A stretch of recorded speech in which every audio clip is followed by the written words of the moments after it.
Ma Mission TV, le miroir du monde.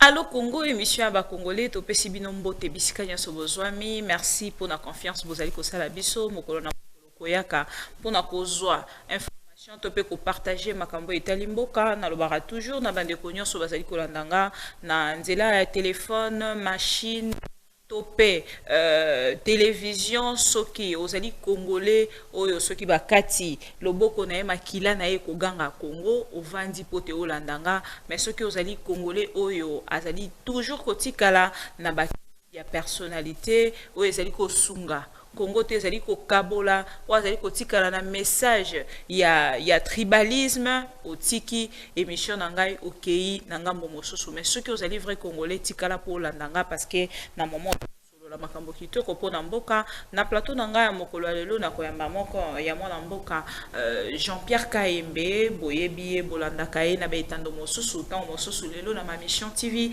ezali mokolo ya liboso bokolanda ye to kokabola na ye ba sujet o topé ba point ya actualité o ezali bongo ko bongisa topé ko kabola peuple congolais to ko solola yango elongo na ye ndeko Jean-Pierre Kaembe na ko rappelle no kazali coordonnateur il y a 24h.cd ezali bongo en ligne et kuna ndesika tikaka ba article na e pour na makambo etali Congo azali na biso na pesi mbote pe na rappeler que azali moko ba journaliste à RTGR mbote mwana mboka bibi kapinga mbote na bande nyonso bakolanda émission et pai na bipai na pesi merci pour l'invitation ezamba la liboso kasi na kanisi kozala mbala sukate na pesi surtout félicitations pour na musala malamu eko sala merci na côté na bureau na se sentir que nazali na média donc un média viable qui se respecte merci beaucoup pour na wana esengeli ozo apeza longonya okoba kosala lisusu parce que na moni impact ya Ma Mission TV eza komata se komata nzambe ya batela yo. Merci beaucoup ndeko Jean-Pierre Kaembe na rolinga penza to bana na sango oyo yeli biso tozu information te ndeko Delphin Kaimbi ou atika biso ba mwa penza eleki ba uti bongo ko silisa rapport na ye ya ba résultat o ya ba enquête ba sali po na liwa na ye yo na ngambo na yo tango yo ki yango o milebeli nini en tant que congolais. En tant que congolais na ina ba kisali susu na zali militant anti balkanisation ba ndeko ba ko tala biso lelo ba misusu pe ba si ba wana ngai na chaîne mususu no à la balkanisation et pas yewapi na tiaka ba contenu bolimbisa mwa lingala to kokota lingala français po et ça la quand même bien il y a pas de problème et c'est quand to alertaka opinion sur ba massacre ya ko sa na Kivu insécurité na makamusu etali sécurité mboka parce que ce qui otali ndenge insécurité komi makasi awa na Kinshasa na mboka kuna na ba province na Ituri na nord et sud Kivu une partie à Lubumbashi kuna na Katanga oza koloba mewana ezali plan ya balkanisation mboka oyo ba évêque ya Senko oyo bandeko ya nani église protestante bandeko mosusu balobaka donc ndeko Patrice Emery Lumumba balobaka makambo wana on a l'impression que dans ces 2 dernières années le pro-balkanisateur ont durci le ton bazana posa penza à côté en exécution menace na bango pona ko morceler mboka na biso wana kasi biso toza côté na bango toza ko biso ba imboka ki ba fongola miso parce que mboka na biso za côté kate biso tokotika la tokokufaka génération o ekoyaka ekokutaka mboka na biso na 2 345 410 km². Pona ko répondre na motuna na yo ya mbona lengete d'abord na présenter ba condoléances na libote ya ndeko mwi ba Texas asali makambo ebele na mboka na biso kasi ya otaki kokufa mokolo leki c'était un véritable ambassadeur de la République démocratique du Congo. Il s'est distingué dans son domaine. Malheureusement, je sens que qu'on accorde de l'importance aux politiciens. Donc, on peut s'arrêter mingi confiance, importance, ceux qui politiciens à Koufi, ceux qui musiciens à Koufi, kasi bayi ba discipline mususu bandeko bazali ko se distinguer na ba discipline wana bazali ko la ba orphelin et c'est l'état fongola miso tokunda mwana mboka mwimba Texas na ba honneur na mwana kipe kuna mama Denise Abimisa ki ba assurance santé pour na ba artiste kasina ko yeba te ezako concerner kaka ba comédien ou bien ba tumususu parce que na yoki sango que ndeko mwimba kufa ke 4 jours après avoir souffert il n'a pas eu accès à des soins de qualité.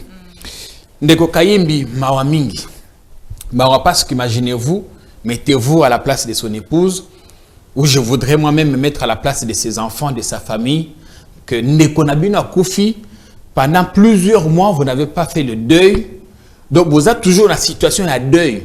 Na évité ce qui moi sans de Kayimbi, à comment à reprendre l'activité, na à comment kobimato, comme ko sala ce qui ko sala nini. Na za ko imaginer chagrin wana. Ezalakata bien, beaucoup feli ndeko, bokei bokundi bosali matanga bongo bobosana. Bongo ya bino bokundi ete bokominde kokanisa to kokunda mo koloni no webi, eza kopesa souci, traumatisme, surtout ndeko akufi sans kobela liwa moko mystérieuse. Biso nyoso toyoka kindenge mokonza mboka lobaki que bahilima eliboso ezalaki étranglement tantôt oyoki ki ba version ezalaki ebele. Ma version est belle au point que je me disais que ma version est quitté de nature à désorienter les enquêteurs parce qu'on ne comprend pas qu'on a quelques bribes d'informations en même temps qu'on demande aux gens de fouiner davantage. Mais si le président a déjà dit que c'était par strangulation, je ne sais plus ce qu'il avait dit, et que les enquêteurs disent autre chose, au moment que moi confusion mon qui kokota sikawana, on a kanesa que linga ki batika banquette.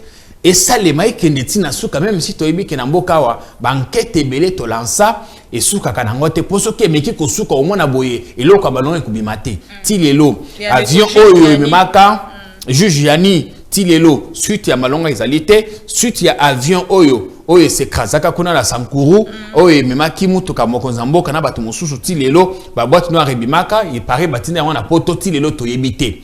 Enquête mosusu balobaki bakosala banquête na bateau et ba marche et salimaki le 9 marche bande ko de pêche contre makamande ko malonda balobi 7 tantôt balobi p 8 p 9 mais qu'on avait policier pas kufaki il est mort simplement parce qu'il a cherché à rétablir l'ordre public.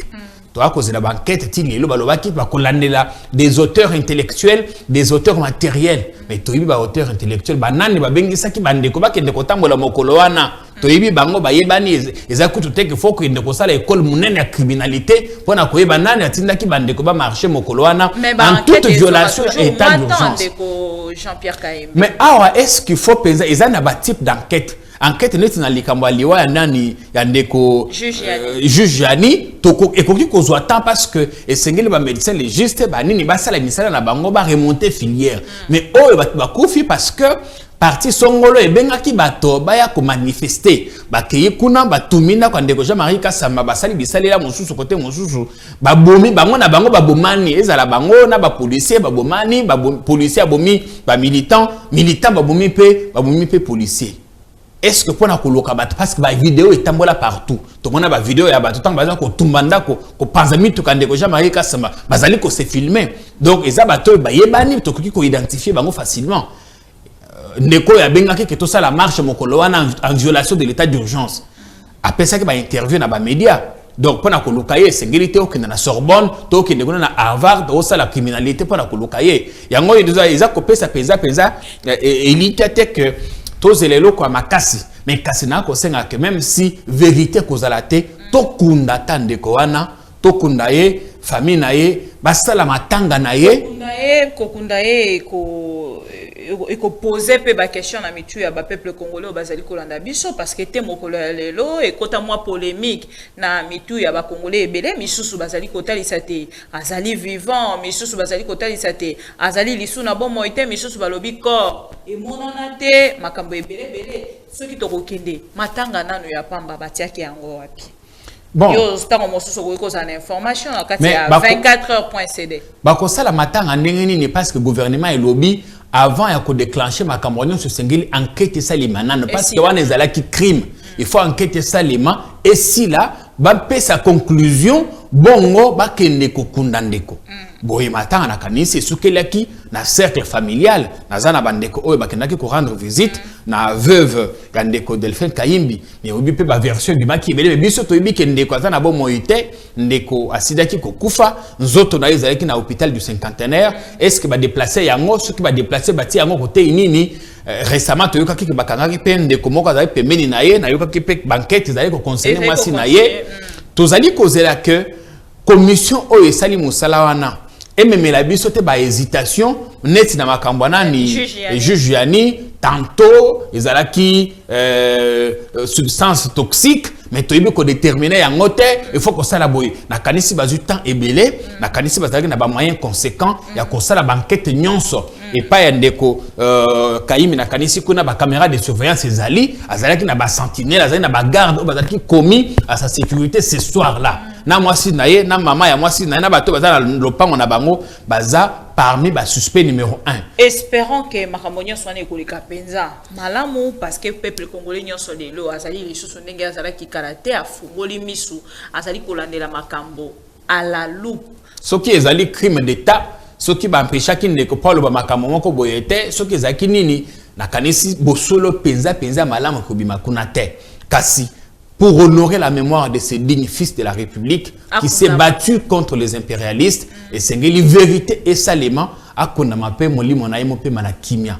Car si ce qui vérité bimité, son sang va continuer à crier vengeance. Merci beaucoup Jean-Pierre Kayembe, to Zali Bongonayo de l'auto solo là, to moni la République na ezali information ezali déjà na etando eke batonia so Zali Kolobeango ndeko Martin Fayoulou Nandeko Théodore, nouveau duo contre Félix Antoine Tshisekedi selon la République. Nangambonayo. Tango Zali Komona Lelo, Ndeko Théodore, pasteur, à Sangani Nandeko Félix Antoine Tshisekedi, ba pesi connotation Lelo Nandeko Martin Fayoulou balobite, à Sangani Nabaïba Ndeko ya FCC, yo sali analyse nini. Ndeko, tango na kotala Ndeko Théodore Ngoy, Nandeko Fayoulou. S'il existe des gens qui ont na haine contre Ndeko Kabila, bango bazana kati. Parce que Ndeko Théodore. Nani azali na kati Ndeko Théodore, ton Ndeko. Bango mi balé. Ndeko Théodore azana histoire moko. Na Ndeko Kabila oyebi kalinga kozala gouverneur ya Katanga. Tango Ndeko Moïse Katumbi aye ko battre ye akanisa que Ndeko Kabila muto sala ke Katumbi aleka ye Théodore Ngoye aleka te. Azapi na makambo ebele boyebi pendant la campagne tout ce qu'il a dit contre Ndeko Kabila. Na koki ko kanisi na kanisi mingi Ndeko Théodore Ngoyazali, un homme de conviction. Et moi, j'ai pu le pratiquer. Je connais bien le pasteur. J'ai plusieurs fois fait des émissions avec lui. Ce n'est pas un malléable. Ce n'est pas un minable type. Et ce n'est pas quelqu'un qui est facilement manipulable. Dans cette émission, il faut défendre Ndeko Benoît Lomba. Parce qu'il n'était pas d'accord na makambo qui président de la Cour constitutionnelle Nabisu. Moi, Namboka qui kuna na poto na baso médicaux a otoyoki sango ono a démissionné. A sali démenti, mais toyebi comment les choses se sont passées. Nenge bato aner bakenda kuna na bureau na ye bakenda kuna ba buki porte bakoti ba bimisa ba documents ceux qui documents ni ba ils ont même entendu certains de ses collaborateurs nous semble-t-il sur PV to salaka émission na ezali disponible kuna na YouTube. Mais les longs de Théodore Ngoyana de Fayoulou Basangani, est-ce que ça les cocktail Molotov contre Ndeko Tshisekedi, est-ce que va rouler contre en faveur de Ndeko Kabila? Tikana ibisayo que ngai na mosala na ngai journaliste na zwa libaku mokolo moko ya kokoma na kingakati sika wapi Ndeko Kabila bandaki koyamba bandeko na ye ya FCC. Ba journaliste ba ibisa kibiso tango ya bandiko loba ba lobi ba journaliste ba ko sekretike ba kende kona musika parce que a ezali huis clos. Kasi na yoka ki posa kosuba na zongaki ta na koti kota toilette ba bafle zalaki na yoki Ndeko Kabila kolobaka na miko ibisi bato na ye bokeba coalition oyo ezali socle ya stabilité esengeli bosunga yango po ekende liboso bosunga mana mboka Félix Tshisekedi wana ezama lobandeko Joseph Kabila ba betelinga lisolo te eza Lambert Menda lobite eza na emi mwilanya lobite ngai moko na yoki na matoyi na ngai ndenge to ba journaliste azali historien du présent lelo na yoki Ndeko Augustin Kabuya lobi non démarche wana ya nani ya Fayoulou ezali soutenu na bata FCC na kamwe nako kamwa parce que nayebi que Ndeko Fayoulou na mutu na ye soki ba pesi mundu ki balobi pola mutoko bo mutali boso ko kozala Ndeko Kabila parce que ye azali convaincu que Ndeko Kabila ye mto asala ki ye akota na pouvoir te après sa pouvoir na moto ya lingaki même si nga na yibi ke moto alikaki eza oya ganyaki maponomi mais ndeko Fayulu ya yibi akanisaka que ndeko Kabila moto asala ke batia ye à côté pour ndeko Félix Tshisekedi à côté na pouvoir nde sika bazali kotalisa te ye akei bongo kosangana na bandeko ya FCC pote attendre ko Félix Tshisekedi yango ba accuser ye akwe ya penza ba parlement deux chambres à parlement et sangana et vanda bongo na congrès pour na ko destituer ndeko Félix bango nyonso bazanga yango. Mais d'abord nazomona penza te ndeko Fayulu ko sangana na ndeko Kabila mais ndenge tolobaka na politique les alliances se font et se défont. Lelo tokokaki okanisa te que bandeko ya UDPS bakoki ko sangana na bandeko ya FCC même si kuna ezali alliance gouvernementale alliance on les a imposée par la constitution. Donc basangani te parce que balingani basangani parce que oyo gagné na présidence oyo gagné kuna na nini na parlement. Mais il n'est pas exclu aussi que ndeko Fayulu pe asa la paix alliance na bandeko FCC. Mais kasi alliance ya koboma to alliance contre nature, non. Je veux dire, alliance à l'homme que tu sais pas pouvoir à nuire, non. Je ne pense pas. Wana ezali makambo bandeko bazana eu de pes bango dans un coin de leur tête bazala convaincu que za na eloko moko ya ko salema contre Mokonzamboka Félix Tshisekedi. Mais nalingi total apenza le fond ya likambo. Est-ce que o ndeko Fayulu la lobby ezali mabe to ezali malamu? A autolobie tout en état de droit. Tant que vous avez mis kuli konzi o eza ko régir cour constitutionnel na ba magistrat nae ba lobby bango bazali inamovible. Ba koki ko za la déplacer sans volonté na bango. Mandat ya magistrat pour la cour constitutionnelle et si la kasoki a koufi, ceux qui a démissionné volontairement ou bien après tirage au sort. Tirage au sort ça les maka tous les 3 ans selon que ba magistrat ba outi 3 ba outi na parlement, 3 ba outi na président de la République, 3 ba outi na conseil supérieur de la magistrature. Bakoki kolongo la magistrat en plein mandat. Et c'est ngeli cause de la tirage au sort. Pendant 3 ans, au tirage au sort, et c'est ngeli salema le 21 avril 2021. Bongo urgence c'est la kiwapi pour bazo magistrat mi balé ya ressort moko. Ba outi na poule moko ba kotisa bango kuna na cour. Mais pas le fait de revenir na pouvoir, il y a chef de l'État. Yango na lobby. Chef de l'État a na pouvoir ya konomé. Kasi ba magistrat na baza kuna na cour constitutionnelle, bazali pe na droit. Il y a condiment, nomination, mon sous to koboya. Et il faut que ça dans les 8 jours. Ndé bango ba sala que dans les 8 jours ba exprimer opposition. Ba ebisi mon konzamboka non merci mingi nengo kanisi biso. Alors tozali ba juge simple kasi ko na otebiso ba président. Il y a cour de cassation, to peso mingi, to peso merci. Kasi biso to sepeli. Tozala awa to si sa mandat na biso. Eza légal.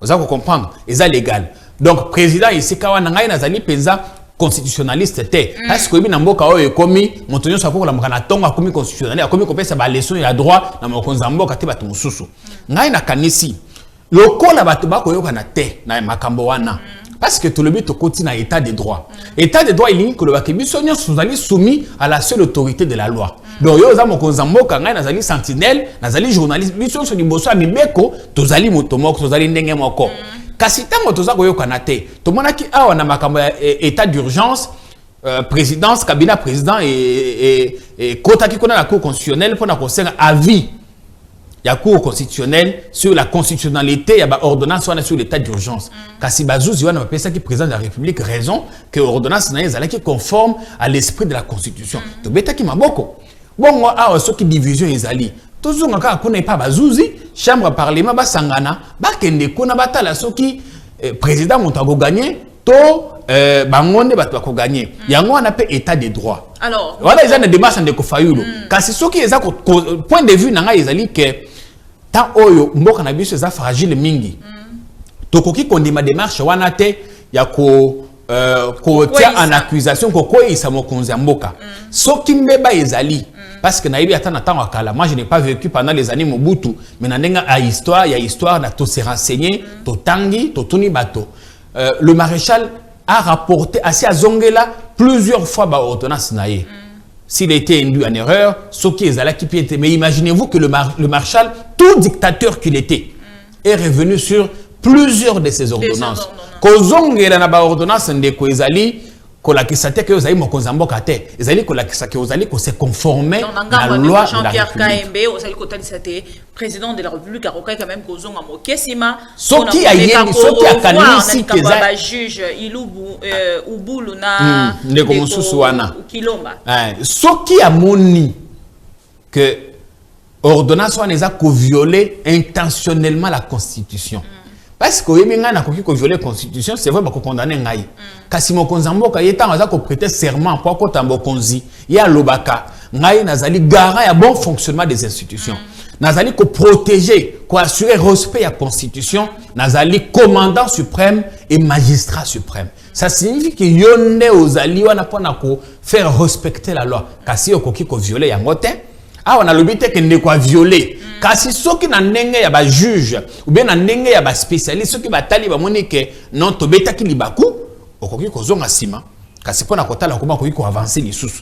Soit aux zongi ou annuler ba ordonnance. On les alliés ko kende na piège ya ndeko Théodore parce que ndeko Théodore bazali ko accuser ye bazali ko tali sate azali moko o ya travailler ka penza en collaboration na FCC pour ko tala te ba makambo ebele penza yo itala makaya justice ndeko Théodore nde azalaka lokola avocat. Prenons l'exemple Yandeko Mamichi Bola au bateau nyonso qui déjà kopesa ba allégation na ngambo ya PPRD to monaki Ndeko Théodore azalaki wana na motu lokola maître avocat. Est-ce que obi que Ndeko Théodore azalaki avocat Ndeko Fayulu na contentieuse électorale à 2011 à 2018? Ndeko Théodore azali professeur de droit. Azali moko bato boanya bato maele ya mboka. Na ba procès minene akoki kozanga te. Mais même si azali sous-traité na FCC, ça que je ne confirme parce que na évité ce qui pensa parce que na linga politique c'est compliqué. Mais et comme guerre il y a droit. Et dans un état de droit, c'est la justice qui triomphe, la vérité.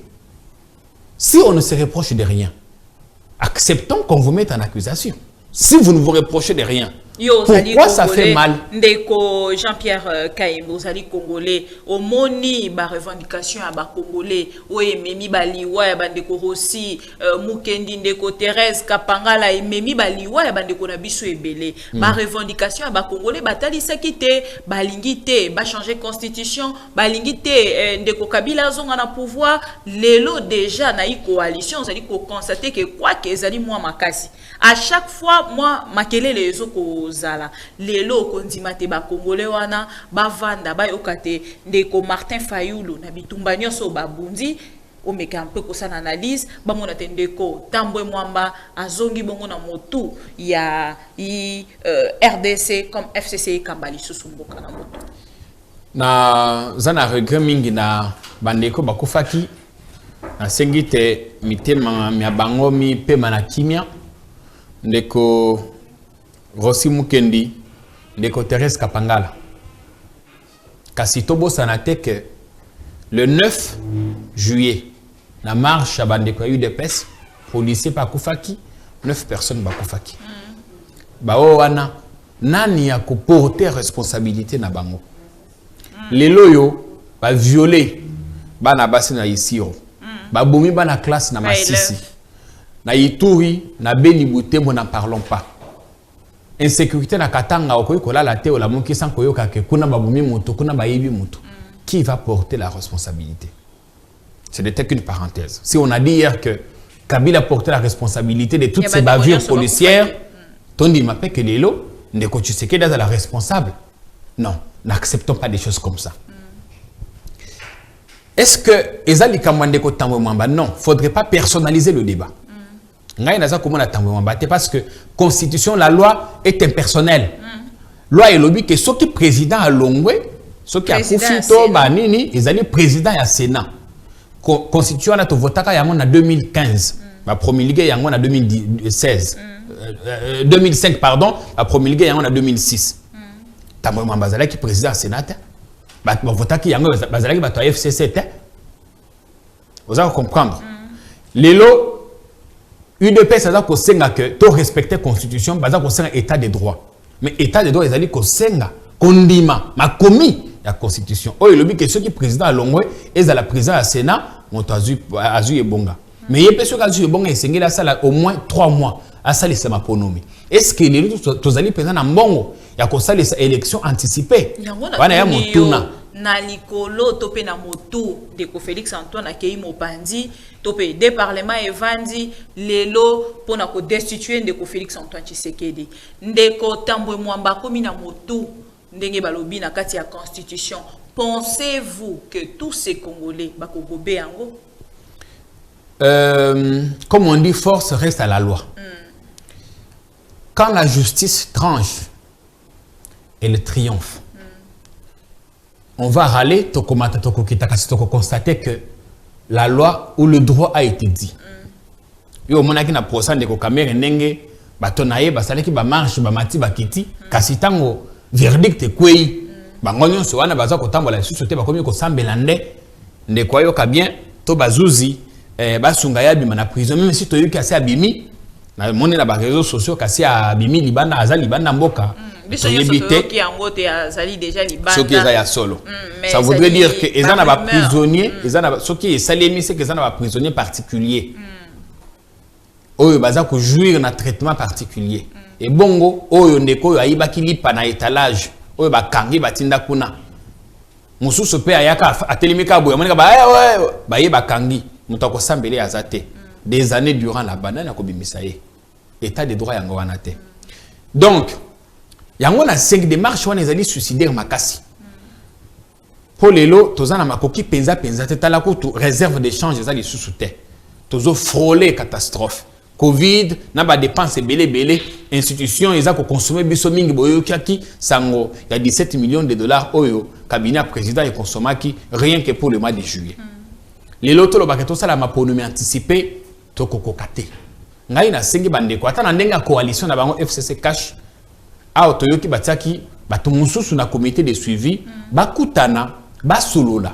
Balakisa na makambo soki a penza mbeba izalaki, bayokana, baboma moto parce que au moni alternance oyo ezali école ya munene ndeko Kabila kotisi biso eza école ya munene ni yo ni ngai toyebaki te koma tokosala soki tozi président asika na oyo ya kalaza na bomoi ya sikaza président mais kasaza na majorité te ya kalaza na bomoi aza na pouvoir te mais kasaza na majorité bango mibali banimi kosangana école wana na kanisa taba oyo bakomaki constitution na biso ba prévoyait qu'il y a une hypothèse et quoi il salemate en Afrique dans le salemate donc il n'est pas coutana bayokana batala nini bakoki ko sala pour que kimia ekota ce qui ordonnance les alimabe au nom du respect de la constitution ba rapporter yango ba kotisa o ya sika sans qu'on passe par le parlement ni passer par la justice pour kimia ezala ba to e baza kuloba na ko suki sawana bato baza kuloba baza kolinga bitumba ibi na Kinshasa bamona oyo na oyo babebani soki bitumba ibi na Kinshasa kozala ni profiter le pona ndeko Kabila ni profiter le pona ndeko Tshisekedi tala ndenge makambo ya kosalima kuna na nini kuna na esika awa na Mali omoni opposition zalaki kuna bitumba na ndeko président Ibrahim Boubacar Keïta omoni le armée sali donc na pouvoir na opposition bangonyos ba échouer troisième larron ibimi to lingate to koma na ba situation ndenge wana Congo et CPSA qui les sont en Afrique, dans ma communauté, ma pronomie, démocratie, liberté d'expression, alternance, to consolider exemple wana pour to continuer cause la modèle. Pour les qui sama makambo malonda, loi minaku, sakata, ko tali sama na makambo nyonso eleki ba menace sur la cohabitation, yo moko ndenge otali makambo nyonso ndenge eleki accusation yandeko Félix Antoine Tshisekedi ekoki kovanisa kimia na kati ya mboka Kongo. Non, ekovanisa kimia te ko localiser nde mbutu. Ah, tozali na ba poche de résistance ebele. Na betaki le cela ndenge ba ko bomaka kuna na ba statistique na ngai au moins 2 Congolais sont tués toutes les minutes à na Congo. To pesaki ndeko Félix Tshisekedi bonga 2 ans na sili ba œuvre mingi aminine oya sali to yebi ezali gratuité na ba saut de moutons bino so moni que saut de moutons ezana nous achevé pour na ebele 2 ans après mais so ese fonga mina ba inaugurer été to kolika te un jour to kotambola na ba saut de moutons wana ya pompage ko tambola déjà nano to lekeli likolo te bazo leka déjà likolo bazo leka déjà likolo maintenant ba inaugurer été na kanisi na yebi ko tout il faut ko inaugurer loko wana ezali soni mingi ke ba mona ba déplacer président akende ko inaugurer surtout eloko wana pompage yo yebi ke basi basala ba cérémonie kona ndeko kamera lo baki soki to leki soki le 20 janvier bolo bakanaza muto lukuta yebi ke tili elo to leka le 20 janvier out comme na septembre eloko moko salimité kende kona na Pascal tala ba embouteillage de continuer kozala na des bonhommes ainsi de suite na kokota na bilan wana te mais kasi congolais aza kozela que na président na ye oya prometa que sécurité apesa ye sécurité congolais aza kozela que président oya prometa ki misala apesa congolais misala a prometa ki budget il y a 20 milliards de dollars apesa aluka yango aluka mbongo congolais aza na posa kali alipa na ye alia 3 fois par jour azala na kimia tango tokokoma na 2023 soki ndeko Félix Tshisekedi apesi biso biloko wana te biso bato tovotaki ye toko sanctionner ye soki tokozwa ndeko Fayulu parce que ya kosala makelele ebele soki tokozwa ye mais ye tokozwa ye te parce que ye azali candidat ya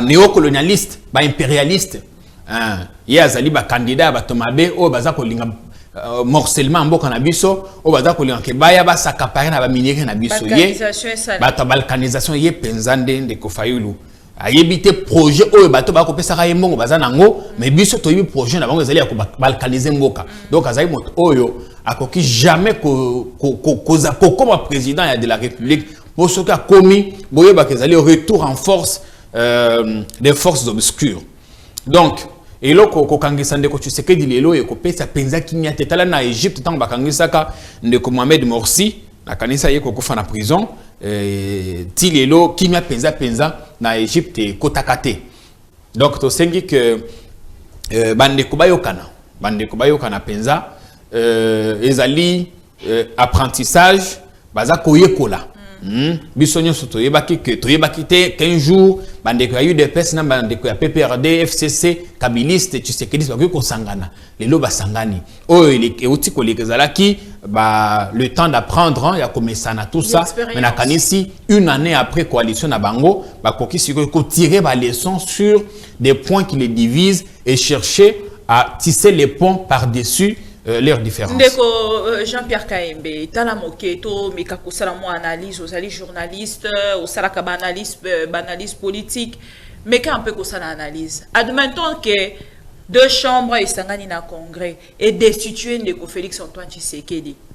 Quel sera l'avenir ya coalition?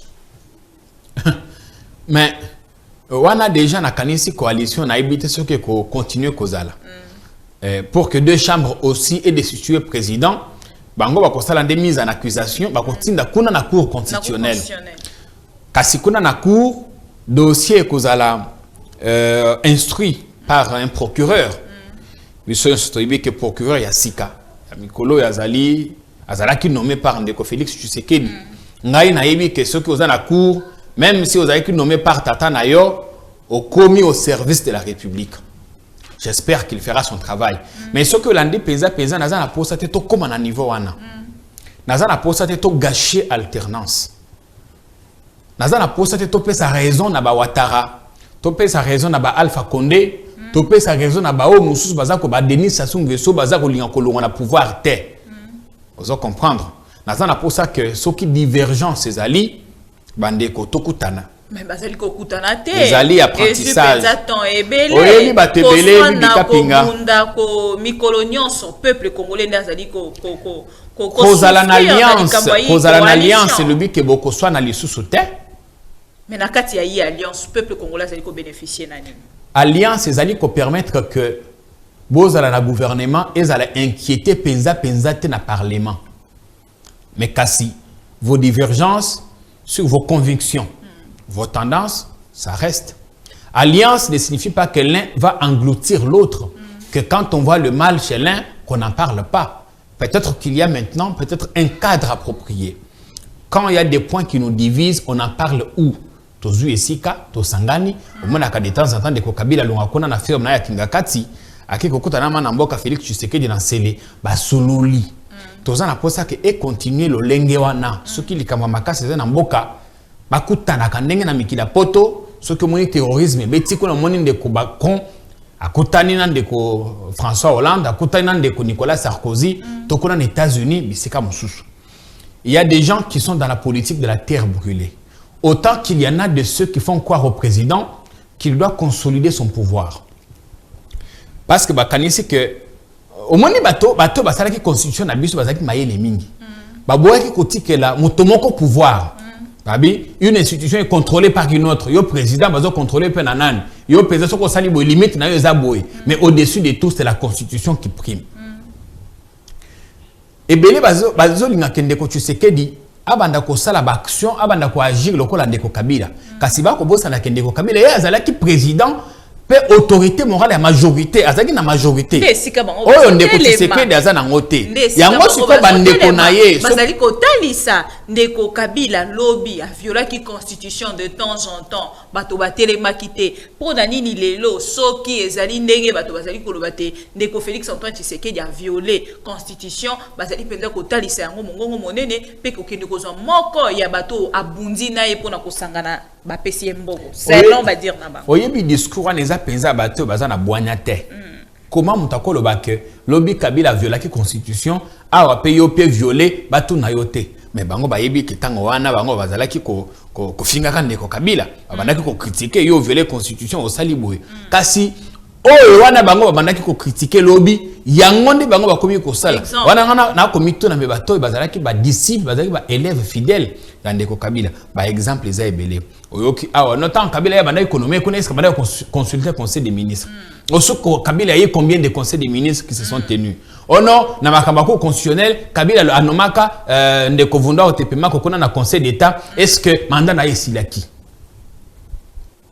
oyoki interprétation sélective ya ba article la constitution na biso constitution et lobby ba koki okoki dans la cour juge na cour constitutionnelle ba koki kolongola yo mais aux en attend il y a un délai légal oyo ko exprimer opposition na yo est-ce que ndeko Vunda otepema ko professeur moné na université atikala kolobaka asepele na ba poste ya sika ba pesa kiye atikala kolobate na eki ba pesi ndeko ba pesi exemple mosusu ya professeur Banyaku oh non bango fe basisa ki mandaté bango ba démissionnaki volontairement parce que na bandeli mandat ya juge à cour constitutionnelle ici la soki a kofi soki a longué na tirage au sort ou bien soki a démissionné bénévolement volontairement non non yokate professeur Banyaku alobi que il était sous pression pour qu'il démissionne mais dans tous les cas nous allons bambi tango longué ba nommé ici comme sous mais on a bandeli que la loi la mandat ici là quitté mais la loi le président a la latitude de nommer vous comprenez mais c'est à vous maintenant de vous dire de faire le choix. Est-ce que vous allez là-bas ou vous restez ici? C'est comme quand on est député. Quand on est député, ce mandat est incompatible avec un certain nombre de fonctions. Donc, ceux qui vont nommer la fonction Moussousou, nommer par exemple membre du gouvernement. Au cas où vous allez à la fois membre du gouvernement, to vous allez les sous-députés. Donc, on peut choisir. Tenga na boy ko membre du gouvernement, na tika d'Assemblée nationale. Ceux qui ont longue l'Assemblée nationale, aucun gouvernement, va remplacer yo na mutu Moussousou ko na parlement. C'est comme ça que ça fonctionne. Bande ko Moussousou na kanisi, tango ba misusu bande ko tanga constitution, bango bazana makamu Moussousou. Yango suko esengeli, est-ce qu'il faut ko koti ça va te donner la classe? Baza ko tuna motivation, il y a ba démarche wana pour de Congo Théodore, qui est derrière lui? Qui est derrière Ndeko Théodore?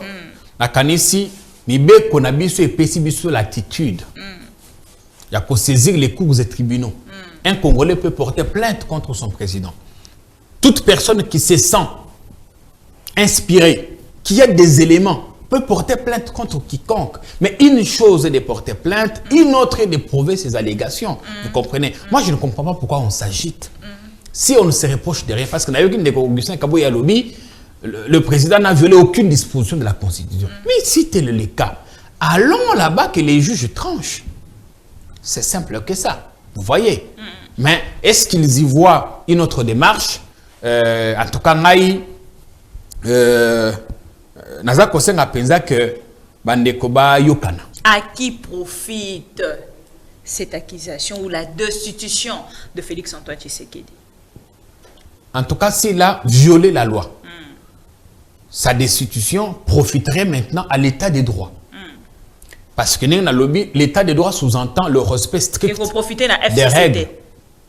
S'il s'avère que c'est lui qui est président du Sénat, Namibeko ekei na état de droit. Mais na politique. Neko Bibi.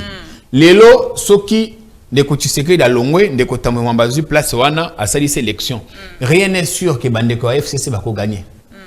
Aussi rien n'est sûr parce que na yoki baza ko loba. Non non, président ko dissoudre le parlement. Ceux qui ont dissoudre le parlement, il faut que ça il s'appelle élection dans les 3 mois qui suivent. Rien n'est sûr que les autres qui qu'on appelle na maponomi bandeko eu des pestes au cash pour déjà ba ko gagner. To uti na to zali na problème ya misolo. Est-ce que na 3 mois to ko organiser be élection? To ko zo yango te. Yango na pesi par exemple là. To ko zo yango te banani ba ko vanda na ngwende ya mboka. Donc yango na sengi la voix de la sagesse. Bon, moi je voudrais plutôt dépersonnaliser le débat. Parce que ce qui, tu sais que dans le monde, il y a Kabila été remplacé, Kabila est président sénateur. Mais Tambwe Mwamba a représenté Nani. Il s'avère malheureusement que Tambwe Mwamba a la place parce que quand on a gagné l'élection sénatoriale, les députés UDPS, on a Kinshasa, leurs députés se sont fait corrompre. La conséquence c'est que... Comment? Enquête est allée en cours. Toi, cause la tille, l'auto est banane, la qui musolo, la qui musolo. Mais toi, qui bango ba yebi que ba député na bango ba lea qui kanyaka pour ba voter ba tout mususu. Ba voter ka ba to wana nde sali ki ndam de ko Tambwe Mwamba a secrétaire président ya Sénat. Donc les lots total a penza te azali ya nani azande président Sénat parce que tokola la boyelobi to la moki zambe de mukolo bomoyi. To monite ko Tambwe Mwamba zali susote. Mais bandeko bazola da biso to biso nyonso te to zali na ba 13 personnalités o bazali bongo ko tambola butu lokola moi komeka bongo ko sangisa makanisi pona kotala ndenge nini bako kende bongo na ba réforme électorale pe ndenge nini bako to kende bongo na moi consensus. Mais ndeko Martin Fayulu pa chaki na etando eke na voix ya bandeko nyonso ya RDC likambo ya plan ya sortie ya crise. Mais na likambo ye tango ya mikotisi tango ye alobi ki ko soutenir ndeko Théodore Ponce. Vous que les lots likambo ya sorti à crise tokolobate tozali bongo toujours na plan ya sorti à crise tozali bongo komi koti sali soso na kati ya crise. Au début des marches en Ndeko Fayulu les alipes contradictoires comme je l'ai dit on ne comprend pas qu'il demande la mise en accusation d'un président dont il n'a jamais reconnu l'élection. On a payé Zali Makamususu à Senga pardon à tourner page. Je ne voudrais pas rester dans ça. À Senga pardon à poto tant que la Kinshasa tali c'était faux ba qui était siégé n'a parlé du peuple. Ndeko Fayulu azali lokola robot azali téléguidé ce qui va éviter ça la boé ce qui va finir na yes asali. Balobi azali guidé par bandeko FCC. Bon ce qui azali kuna c'est des bonnes guerres tous na politique. Tous na politique.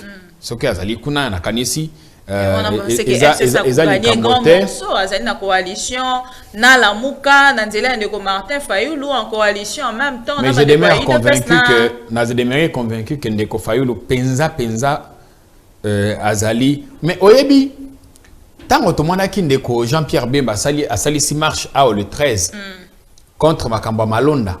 Yoka ki ndeko Kaboya lobaki si on a accepté d'être en alliance avec nos ennemis d'hier, pourquoi ne pas soutenir ceux qui ont été nos amis? Vous comprenez? C'est-à-dire que Bango Bazako étiquetaka batou selon que ça leur arrange ou que selon que ça va à l'encontre de leurs intérêts. Ceux qui Ndeko Fayulu a sali déclaration contre Ndeko Kabila, Ngayo Kakuna Babeti Maboko. Tant qu'on a sali déclaration contre Ndeko Tshisekedi, Nde Omoni, Bakomi ko s'agiter. Vous allez comprendre. Tomonaki mariage au bandeko basala kina bandeko ya la muka. Na Makamba Malonda.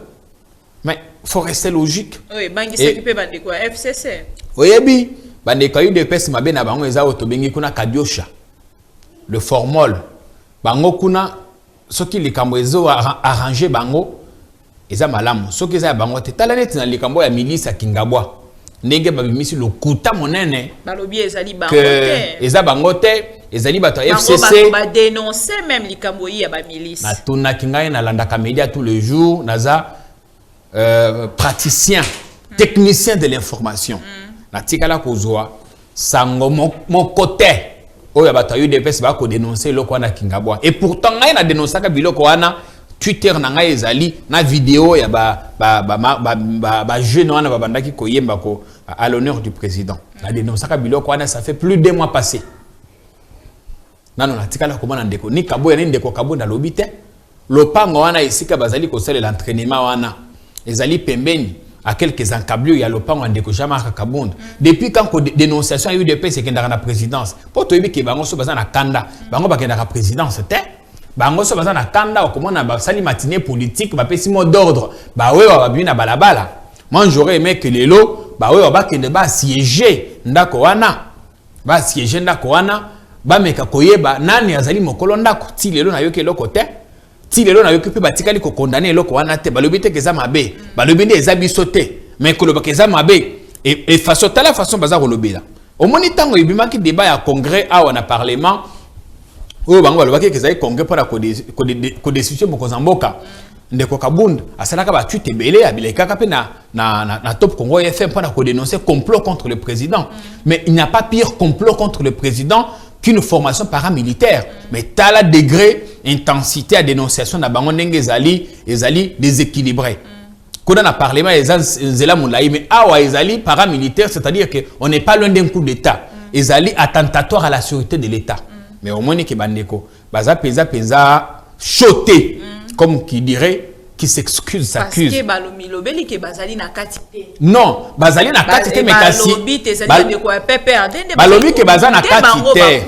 Balobi ke bazali montage pour la salir image du président de la République. Oyebi eloko wana eza ko salir na Kingabwa. Kingabwa eza fief, ngai na lobi te ke za bango, mais kasi za ko interpréter nde ba fait geste na ba silence na bango. Kingabwa ezali fief andeko Jean-Marc Kabunda, ezali fief andeko Jekoko Mulumba. Bango ba yimi makambo ko salir musika. Kasi oya ko sali ba pembeni na bango ba ko yeba te soki eloko wana ezalaka fomenter na bato PPRD bibi kapinga na yebiso linga omona moto ndenge linga epela na Kinshasa mais lokola to mesali na formol soki eza bango eza démenti soki eza bato mosusu olinga omona ba oyo batamboli mais olinga yoka babimisi na ba adresse soki eloko wana ono eza ya mutu cadre tel ya PPRD mutaza na kati eloko wana olinga omona ba fatwa contre ces gens, on est au moins balancé banani ba fatwa ninga basalaka ba cibler ba adresse ba to na moni olamungi na tongo ba we ba si ba cercler résidence na yo mais kimia obitango soki moto ke sali crevaison soki sali makele le kimia ozo rasima wana tant ba tout ça comme mais ezani omoni kimia wana ezalaka après crevaison ezama oyo eza ko leka na minute oyo na nini na ngambo ya bandeko biso to sengi ke loko wana ezali flagrance.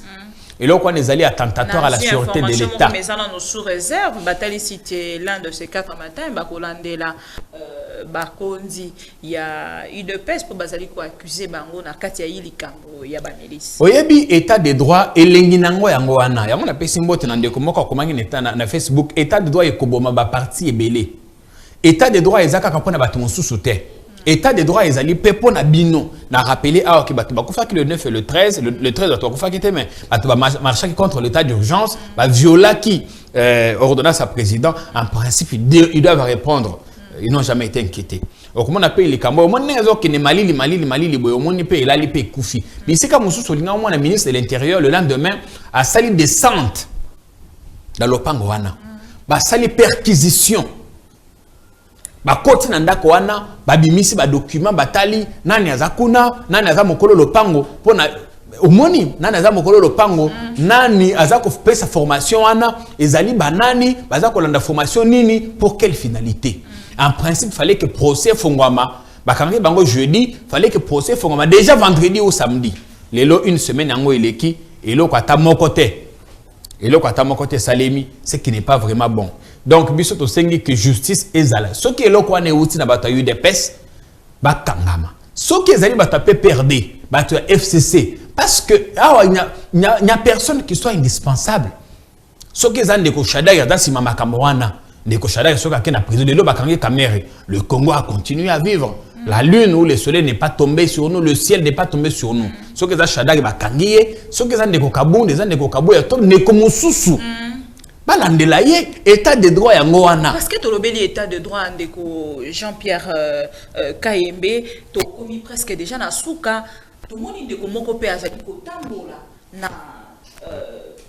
bato azali kotambola na ba caméra akenda ki bongo na parquet pour na kotika akenda ki na cour de cassation pour na kofunda ndeko Kabila pour na 822 carats na ye alobi diamant na ye ndeko Kabila botola depuis 2015 azalaki na moya koloba te lelo azali kotambola na etalo eke na ebite soki omoni yango lelo tokoki pe ko accepter to mona ndeko Kabila azali ko samba na congolais moko.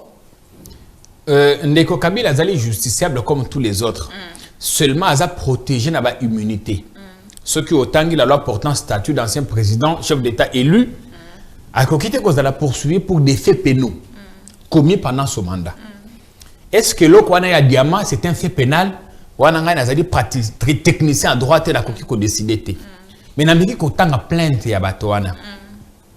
Et l'eau qu'on a demandé depuis 2005, à tant que bato rebellé. Oh, ya solo na bango tout ça mais na moni penza te esika ndeko Kabila a intervenir na likambo wana na moni penza te oyebi mikolo eza na ba sensationnel ebele ndenge mona ki ndeko muku na telemi awa akeo na kiko porter plainte Kabila boma ba congolais aboma Rossi Mukendi aboma banani mais est-ce que ndeko muku na za mesure ya ko porter plainte contre ndeko Tshisekedi parce que ba militant parti na ye ba kufa ki jour à marche. Parce que policier koufi, parce que militant lucha babomaki bango na goma kona mususu na beni par des policiers. À partir de quel moment des bavures policières, au lieu que la responsabilité pénale soit individuelle et comme il y a hiérarchie. Est-ce que pourquoi Jean-Pierre Bemba de Laurent Gbagbo bazalaka blanchi par la Cour pénale internationale? C'est parce qu'il n'y avait pas de responsabilité directe. On est en droit pénal, dans ça 2 ans de droit avant que de connaître ma journalisme. Bazouzi bakotala soki plainte en ndeko ezali conforme. Est-ce que c'est ngeli kobengisa ndeko Joseph Kabila? Est-ce qu'il y a des éléments probants? En tout cas ngana meki kotanga plainte amona tangi batebele wa solola na bango kotanaka na bango, mais je ne vois pas quel moment ndeko Kabila a intervenir. Je ne sais pas quel moment ndeko Kabila a intervenir.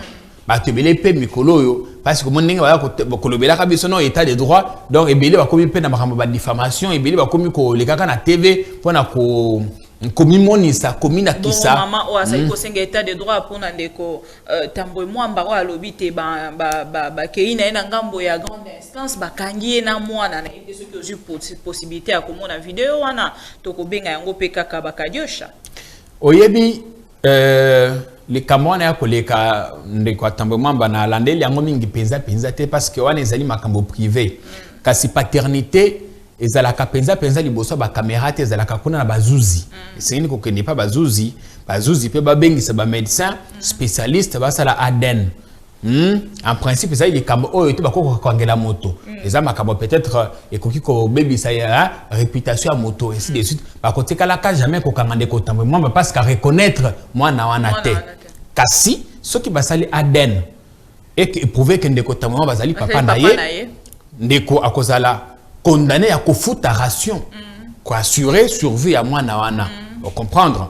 Mais eza lokola makambo bandeko Kabila non ndeko Ibrahim Kabila oyebi débat na yebite mikolo eza pe na ba média mususu bakomi kopesa bato mususu maloba oyo en principe bakomi kopesa ba maloba te biloko wana ça relève de la vie privée des gens et quand vous voulez être rétabli dans vos droits, ce n'est pas devant caméra et micro que vous allez être rétabli. Mais la moto azali ko tala te azali ko kende na pasi to azali ko pone état de droit azali ko mona justice azali ko sala esika moko te akosala nini nakanisi sengeli nzela etando eke on a interpellé biso to komisi etando eke lokola tribunal landa pe bande ko mususu bango ba komisa télévision lokola tribunal ya azali journaliste kasoka leki omoni a jugé, a condamné, a convoqué, a emprisonné sur son plateau, ce qui ne se fait pas. Donc moi je pense que et là quoi les apaiser ma cité à un hôpital il y a ba HJ à la première rue na kanisi test ADN c'est comme kuna ba koki ko sala test wana soki likambo ezali ndeko tambo mabazangi penza makokite ya kozwa mwana wana en charge. Je connais plus ou moins tambo mamba, c'est quelqu'un de très discipliné, très discipliné. C'est l'un de Jean-Pierre Kaye. Oui, na lobby azam tout discipliné mais na lobby te que azali papa ya mwana wana te parce que nazala na ye tango akenda na butu ko sala makambo na ye tango bimaka to tango akenda ka wapi wana ezali vie privée na ye. Soki mwana wana za mwana na ye kozwa en charge eza eloko te ndeko aza makoki akoki kozwa en charge. Mais ce qui aza koboya, c'est que ayebi kezali vérité te. Mais seul le juge va rétablir la vérité en passant notamment par les tests ADN. Tout ce kabilo ko na justice spectacle ou bien les kamoiza kuna obi mikolo ba tebele ba komi pe à force a kolinga komona na obi ko sala banini et belé ba komi kolinga komi monisa asala interview akosa makambo lobi okoyoka boye ndeko kayi bakena ko tazeli boye akenda ko sala boye. Mais ce qui ndeko kayi bazali na nzela wana ya butu atiki mama ke ya gauche ce qui est bimi na etando eke par rapport ya image ndeko kayi bazali ko talisa biso to mona abatali biso balobi ndeko mokuna azalaki ko baluka pe na sima bato mosusu bandima bato mosusu baboya mais lelo to koboya ya o bazali ko talisa biso pourquoi na koboya ti yango na rappeler encore na zongeli une fois que juge nde akokata likambo. OK. Mais makambo nyonso ezali akomema penza pa bazuzi te. Est-ce que mama wana luki penza koma kokota nkotana ndeko tambwe mwamba. Tango ya kendaki na tambwe mwamba. Moto mususu azalaki wana te, oya koki kozala témoin. Bazalaka bango mibale.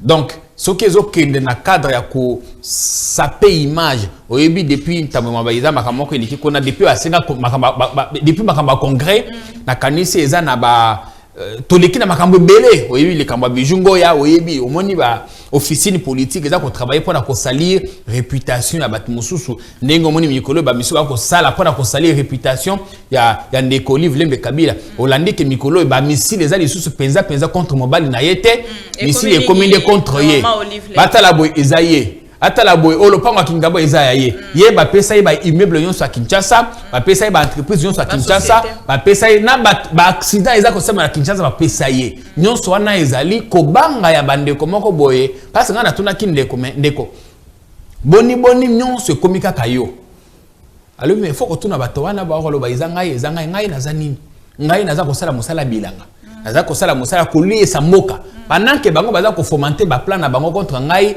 naza kolo na matembele na kolo na pondu naza ko sala bilanga koliesa mboka le reste etali ngai te ba misusu bakanisi nga na kozala candidate en 2023 naza ko mikosa baza ko mikosa atuna kindeko na ngai kutu te muto natona ke muto na on ezali journaliste Yves Bouya azali proche à opposition ayebani ata aleka kapé de temps en temps Yves Bouya muto atuna kindeko na reportage moko tokendaka atoni me mama Olivier est-ce que yo kozala candidate en 2023 a seka lobby est-ce que boyebi ke ngai politique active intéressant ngai te est-ce que boyebi ke na 2018 balobaki ke ngai ndi na kozala candidate ezalaka ngate batikala fait ko proposer ngai loko wana te moi je me sens à l'aise à labourer le champ à labourer la terre à cultiver.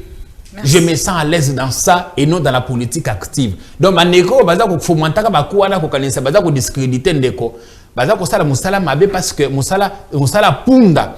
Ils ont ciblé, ils sont sur une mauvaise cible parce que ndeko yaza ko tala bakuna bangote ye aza profondément dans zela ba conviction na ye ko bunda pona ko lutter en faveur de l'autosuffisance alimentaire. Exemple, Azanango. Bazali kolanda biso ebele pe balingaka ye ebele batali sera toujours ki balingaka ye azali mama waro et balobaka toujours ki atato lingi mobile note me yo to lingaka yo mingi pe balobaka to lingaka yo na makambo nyonso ozali kosala donc ngai penza moni ngai nazalaka penza FCCT mais kasi tango natalaka motema ya mama wana waro ndenge ya kosungaka bato monsusu manda okanisa kasala kampo na ba caméra mais na ko comprendre que ça makambo ebele monsusu aza kosala sans que ba caméra ezala tala dimanche tokendaki kuna na nini dévoilement ya Pierre Tombal la ndekolushi manjate na yoki pe ba pesi famille na ye moi isika kofanda po kima ezala eza makambo ebele mama na za kosala sans que caméra e baza pe na posa te ke batu baye ba yango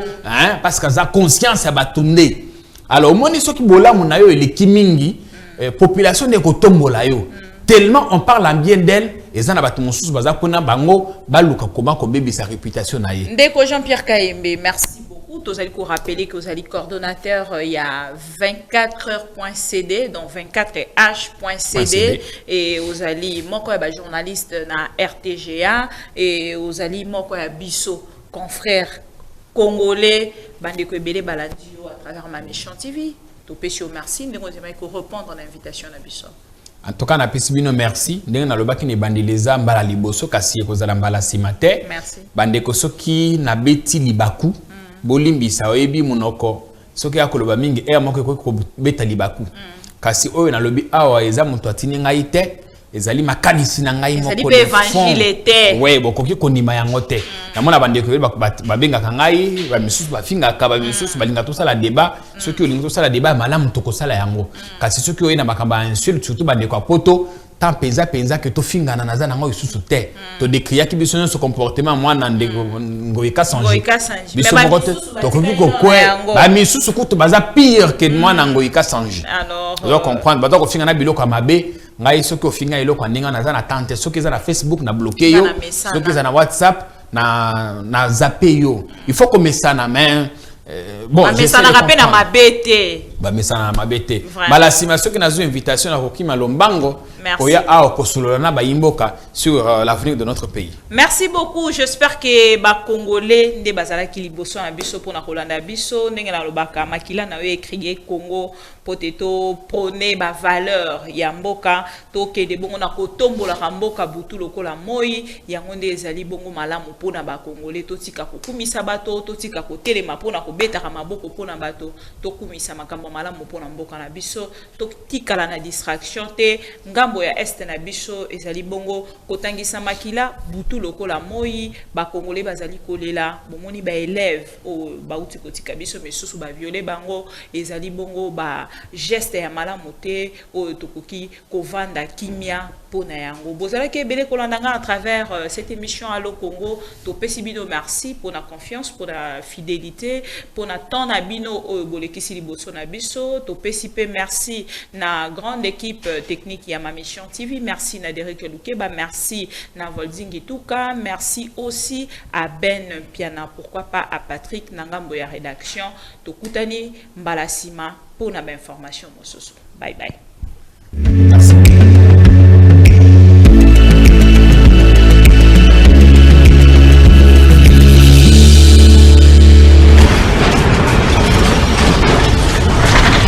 Ma mission TV, le miroir du monde.